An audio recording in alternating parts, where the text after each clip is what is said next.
Hi students, उम्मीद है आप लोग खैरियत से होंगे और बेहतरीन सेहत के साथ होंगे। उम्मीद है आप लोग की पढ़ाई अच्छी जा रही होगी।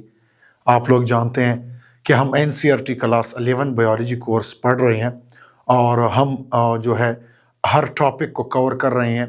एनसीईआरटी बुक का जो है 1 बाय 1 लाइन जो है डिस्कस कर रहे हैं।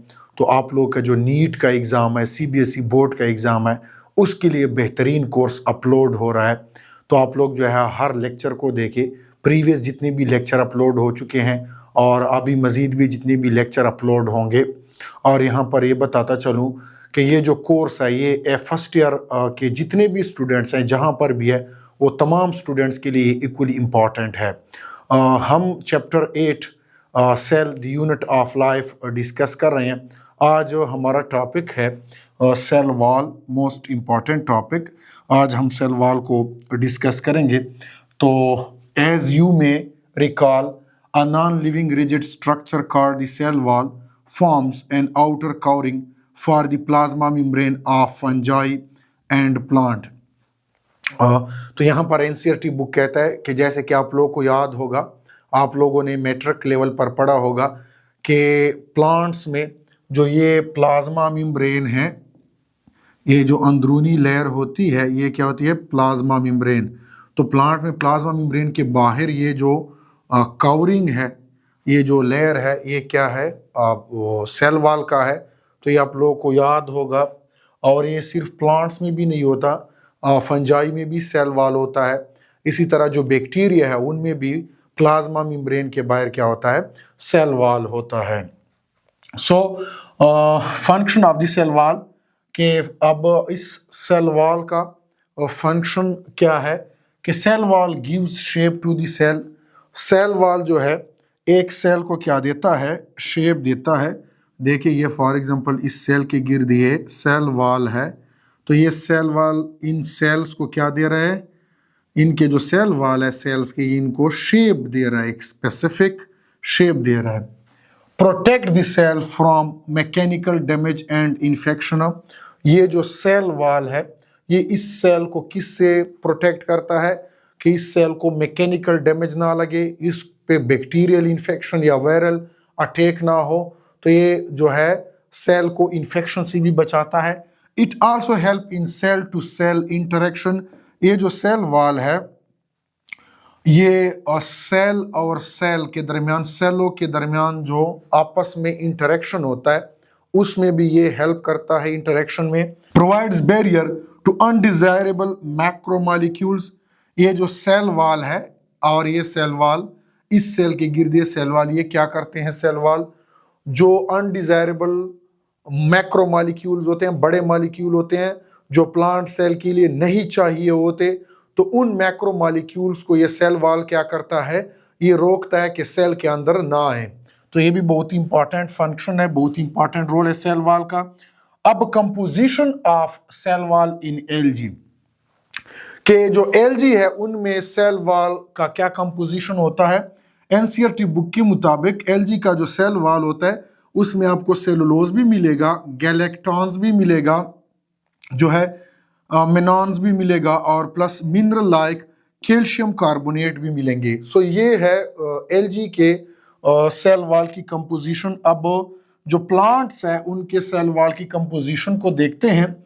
यहाँ पर ये बात भी समझे, जो एनसीईआरटी बुक है वो एलजी को प्लांट के ग्रुप में रखता है। तो अगर आप लोग का एग्जाम एनसीईआरटी बुक में है तो फिर आप लोग भी एलजी को प्लांट के ग्रुप में कंसीडर करेंगे। अदरवाइज ये जो एलजी है टेक्निकली ये क्या है? ये प्रोटिस्ट के ग्रुप में रखा जाता है। अब composition of cell wall in plants. In plants cell wall consist of, अब प्लांट के सेल वॉल में आप लोगों को क्या मिलेगा? सेलुलोज मिलेगा प्लांट के सेल वॉल में, हेमीसेलुलोज मिलेगा, पैक्टिन्स मिलेंगे और प्रोटीन्स मिलेंगे। ये एनसीईआरटी बुक के मुताबिक जो प्लांट का सेल वॉल है इनमें ऐसे कंपाउंड्स, मॉलिक्यूल्स मिलेंगे। नेक्स्ट देखिए कि the cell wall of a young plant cell, the primary wall is capable of growth which gradually diminishes as the cell mature। अब क्या होता है कि सेल वॉल बुनियादी तौर पर दो पार्ट्स पर मुश्तमिल होता है। एक इसका बाहर का पोर्शन होता है देखिए ये जो बाहर का पार्ट है इसका, ये क्या है, this is the primary wall, this is the primary wall. और इस वॉल के अंदर क्या होता है, this is the secondary wall. इस दीवार के अंदर क्या होता है, सेकेंडरी वॉल होता है। तो एनसीईआरटी बुक कहता है कि सबसे पहले ये प्राइमरी वॉल बनता है और फिर जो जो सेल मैच्योर होता जाता है, फिर क्या होता है कि ये जो प्राइमरी वॉल है ये ख़त्म होता जाता है और ये सेकेंडरी वॉल जो है ये पूरा जो है कंट्रोल संभालता है। And the secondary wall is formed on the inner towards membrane side of the cell. ये एनसीईआरटी बुक कहता है कि बाहर जो होगा आपको क्या मिलेगा, बाहर सेल वॉल का कौन सा पार्ट होगा, प्राइमरी वॉल होगा, और अंदर की तरफ सेल वॉल का कौन सा पार्ट होगा, सेकेंडरी वॉल होगा। नेक्स्ट देखें कि एक स्ट्रक्चर होता है सेल वॉल्स के दरमियान, the middle lamella is a layer mainly of calcium pectate which holds or glues the different neighboring cells together। अब एनसीईआरटी बुक कहता है कि ये जो सेल्स है इनके दरमियान एक लेयर होती है जिसको हम क्या कहते हैं, मिडल लामेला। देखिए ये सेल्स के दरमियान ये एक लेयर होती है, इसमें जाहिर है कि मॉलिक्यूल्स होते हैं, कंपाउंड्स होते हैं जिसमें कैल्शियम पैक्टेट होता है। और ये सेल्स के दरमियान जो मिडल लामेला है इसका काम ये होता है कि ये जो वेरियस सेल्स है प्लांट के उनको ये इकट्ठे रखे, कॉम्पैक्ट रखे। तो मिडल लामेला का मेन काम ये है। और इसमें बुनियादी तौर पर मिडल लामेला में आपको क्या मिलेगा, कैल्शियम पैक्टेट मिलेगा। फिर एक दूसरा स्ट्रक्चर होता है सेल्स के दरमियान जिनको प्लाज्मोडेस्माटा कहते हैं।